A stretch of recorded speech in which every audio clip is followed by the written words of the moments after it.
Hello hi అండి, welcome back to my channel. నేను ఒక షార్ట్ వీడియోలో ఈ పోస్ట్ పెట్టండి, హుండీలు ఉండాల్సింది గుడి లోపల కాదు హాస్పిటల్స్ దగ్గర, స్కూల్స్ దగ్గర అని. పాపం ఈ పోస్ట్కి ఒక ఆవిడైతే బాగా రియాక్ట్ అయ్యారండి. ఏమని రియాక్ట్ అయ్యారు మీరే చూడండి. కామెంట్ పెట్టారు. అందరూ టెంపుల్ గురించి మాట్లాడేవాళ్ళు, ఇంకా ఇతర మతాల గురించి మాట్లాడరు. ధనం మన హిందూ మతం గుడిలోనే ఉందా? వేరే మతాల చర్చిల్లో, మసీదుల్లో, ఇంకా వేరే ప్రార్థన మందిరాల్లో కూడా డబ్బులు కలెక్ట్ చేస్తున్నారు కదా అని పెట్టారు. పాపం నేను ఆవిడకి కొంచెం సమాధానం చెప్పాలనుకుంటున్నాను. ఈవిడ పేరైతే శ్రీజ నహిత అంట. ఇంకా నేనైతే దాని గురించి కొంచెం మీతో మాట్లాడాలి అనుకుంటున్నాను. ఈ రోజైతే టిఫిన్ నాకు బాగా నచ్చిన టిఫిన్ అండి, మైసూర్ బోండాలు. నేను ఇవి చేస్తూ ఉంటాను, మీరు చూస్తూ వింటూ ఉండండి, ఓకేనా? అది నేను ఇలానే ఇన్స్టా చూస్తుంటే ఆ పోస్ట్ పెట్టుందండి.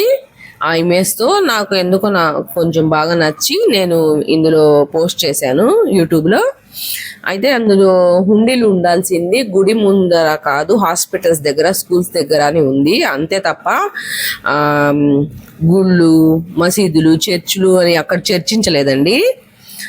అవి ఎందుకంటే అలా పెట్టింది, లేని వాళ్ళకి ఎవరికైనా హెల్ప్ అవుతుంది. ఇప్పుడు గుడిలో మనము హుండీలో డబ్బులు వేస్తాం.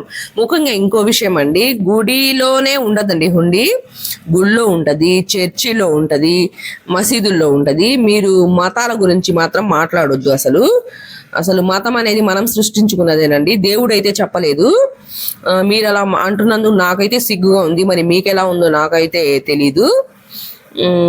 ఇంకా హాస్పిటల్స్, స్కూల్స్ అంటే అది అందరికీ పనికొచ్చే విషయం అండి. ఇప్పుడు దేవుడి హుండీల్లో మనం డబ్బులు వేస్తాము, దేవుడు అయితే తీసుకోడు కదండి. నిజం చెప్పండి, నేను అన్న మాటకి మీకు కోపం వచ్చిద్దో లేదో అదైతే నాకు తెలియదులే కానీ, ఇప్పుడు మన దేవుడు వచ్చి అందులో చేయి వేసి ఆ డబ్బులు అయితే తీసుకోడు కదండి. ఇప్పుడు అక్కడ ఈ చర్చిలు, మసీదులు, గుళ్ళు నిర్వహిస్తున్న వాళ్ళే తీసుకుంటారు, అంతే కదండి. అయితే ఆ డబ్బులు వచ్చేసి పేషెంట్లకి, పాపం ఇంకా పిల్లల చదువుల కోసం ఉపయోగిస్తే మంచిది కదా అన్న పోస్ట్ అండి అది.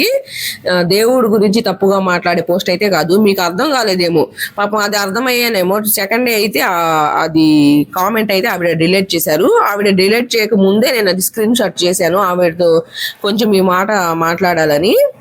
నాకైతే కులపిచ్చి లేదండి, అది అర్థం చేసుకోండి, ఓకేనా? నేను మసీదుకి వెళ్తాను, చర్చికి వెళ్తాను. మా అబ్బాయి అయితే డిసెంబర్ 25th పుట్టాడండి. చర్చికి వెళ్తాను, మసీదుకి వెళ్తాను, నమాజ్ చేసుకుంటాను, గుళ్ళకి వెళ్తామండి. మేము తిరుపతి అయితే చాలాసార్లు వెళ్ళాము. మీకులాగైతే నాకు కులపిచ్చి లేదు, సారీ, ఏమనుకోవద్దు. నాకు అందరూ ఒకటే, అందరూ సమానమే. ఆ పోస్ట్కి అంతమంది ఎస్ కరెక్ట్ మంచిది అని అంతమంది పెడితే పాపం మీరు ఒక్కరికి బాధేసిందేమో, చాలా రియాక్ట్ అయ్యి పాపం ఆ మెసేజ్ పెట్టారు. దయచేసి అలాంటి మెసేజ్లు అసలు ఎవరికి పెట్టొద్దండి, నాకే కాదు, అలాంటి కామెంట్స్ అసలు ఎవరికి పెట్టొద్దు. ఎందుకంటే మనం కులాల గురించి మాట్లాడుకొని తన్నుకు చావడం ఎందుకు చెప్పండి ఈ 4 రోజుల బతుక్కి?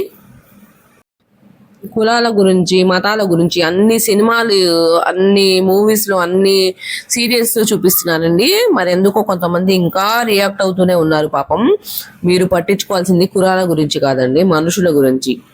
వాళ్ళు లేని వాళ్ళు, ఉన్నవాళ్ళు ఉంటారు కదా, వాళ్ళకి సహాయం చేయడం గురించి ఆలోచించండి, ఓకేనా? సరే అండి, ఇంకా మీతో మాట్లాడింది చాలు. ఈ రోజైతే నాకు నచ్చిన టిఫిన్ అండి, చాలా అంటే చాలా ఇష్టం. ఎక్కడన్నా వెళ్తే, నేను అసలు విజయవాడ వెళ్తే మాత్రం బస్ స్టాండ్ దగ్గర మైసూర్ బోండాలు వేస్తారండి. అసలు అక్కడ టేస్ట్ అయితే ఎక్కడా రాలేదు, ఇప్పటి వరకు నేను ఎక్కడా చూడలేదు. నాకైతే అంత ఇష్టం. ఈ లాస్ట్ వాయి అయితే మా పాప వేసిందండి, తనకి సరిగ్గా రాలేదు వేయడం.